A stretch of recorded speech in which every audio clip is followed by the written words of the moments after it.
Ibig sabihin, kuya, hindi na sila natatakot sa atin. Binabastos tayo mga yan dahil hinahayaan natin, Kuya, ikaw nagsabi, di ba? Noong una sila nagprotesta, palamigin natin ang issue. O ano na? Lumala na yung issue, kuya, dahil hinahayaan natin. Kaya ang iniisip ko, gamitan na natin sila ng dahas. Ubusin na natin lahat na nagpoprotesta laban sa atin!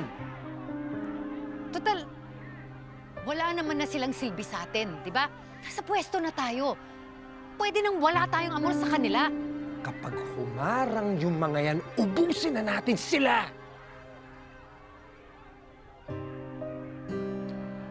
Walang mamamatay, walang papatayin.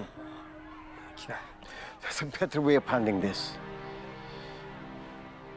Miguelito, ikaw nakakalimutan mo, tayong nasa pwesto.